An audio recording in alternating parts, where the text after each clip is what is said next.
Persol, and today I'm here with more news on DarkSiders 3. So I've been breaking down all the trailers of DarkSiders 3 and I come up with so many information that I cannot wait to share with you guys. And if you don't know anything about DarkSiders 3, I already made a video talking about everything you need to know about DarkSiders 3 in 1 minute. The link of the video is in the description below, so you go ahead and check that out. Anyway, without further ado, let's just jump into the video. Like I said, I've been breaking down all the trailers and there's so many information I found on the weapons, move lists, upgrades, shards, game currency, and a lot more. I cannot wait to share with you guys. So starting off with the weapons. The very first gameplay trailer that IGN released of DarkSiders 3 was them talking about the game itself, and the main developers, Gunfire Games, they said that there's going to be the main weapon that is basically the whip that Fury uses, and there's going to be some secondary more weapons in the game as well. And in a recent tweet that the Gunfire sent me, they said that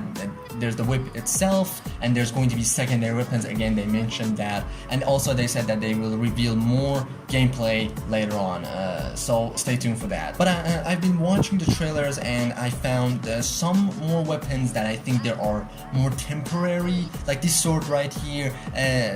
As you can see, there's another sword exactly like it in the background, and what I'm assuming is that you have to take down some enemies, that they drop these swords and you can use those weapons on a they can use them temporarily. Like you can use them on some occasions, and then when you put them in the right place, they are just gone.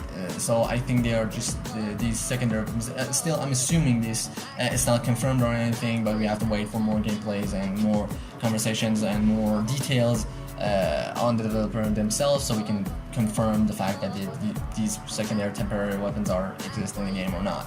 As of the main weapons themselves, there's the whip, and I've been breaking down trailers and I saw there's these two small daggers that you can use, which is really interesting. I really liked it, but they're very much short range. They're not like the whip that you can hit enemies from far distance. One thing that I like to mention here is that the weapons kind of have their power-ups, if you know what I mean. And as we're talking about the power-ups, we are kind of moving to the move lists. In this footage, the whip looks normal and it's not glowy or anything, but in here it's all glowy and red and looks more powerful. Same as dagger or blades or whatever they are, they're kind of on fire. That's what I'm trying to say. I've been paying close attention to all these trailers, trying to break them down as much as I can, and I found that there's a way to generate a power, generate powers for these weapons. And when you generate these powers, you can damage your enemies as fast as you can and as critical as you can. For generating the power, you have to dodge the enemy's attacks. When you do so, like in this footage right here, when you dodge the enemy, Fury absorbs the energy and uses it to hit back the enemy as much as she can and as critical as she can. And the thing that you have to remember is that you have to use it as fast as you can. Like as soon as they hit you and you dodge their attacks, she absorbs the energy. You have to use that energy and hit back. It's not like you can save that energy and use it later on. It's not like that. They disappear very, very fast.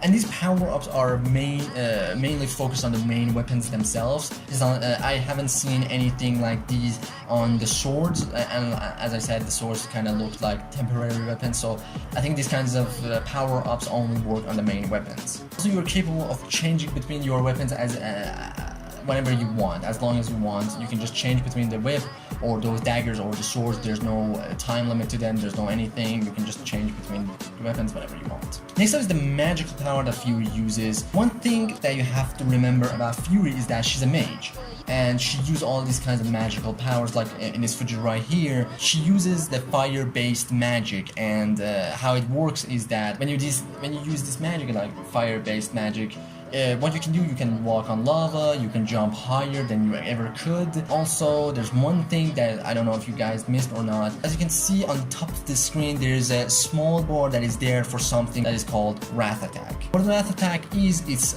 like the ultimate for the fire-based magic. And in this footage, we can see it says how to activate the Wrath Attack. And when you activate it, it's like she gets all on fire, and you can do super high damage to enemy, and you can get less damage yourself.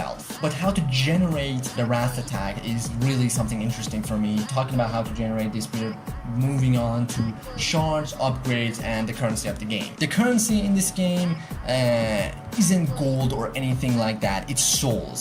How it works is that the more enemies you take down, the more souls you collect. And how you can use these souls is that you can buy things like shards, that we will talk about them very soon, or feed souls to get new upgrades, that also we're going to talk about the upgrades more further on. And I've been watching the trailers, I realized there are 3 different kinds of souls in this game. There are the blue ones that work like money. There's the green one that I'm still not sure how they really work. I focused and I couldn't really find out what they were. I thought they're going to generate more health to Fury, but that wasn't the case. So I'm not really sure how they are, or what they are, or how they work. But moving on to the third one, there is the yellow one, that whenever you get those, it gives you more energy for your Wrath attack. There's also another way to generate more power for the Wrath attack, and that is by using the shards. What shards are? They work like these magical things that gives you what you need in any situation you want, and there's a lot of them actually. So far I found Wrath shards that when you use them, it gives you all the energy you need for Wrath attack.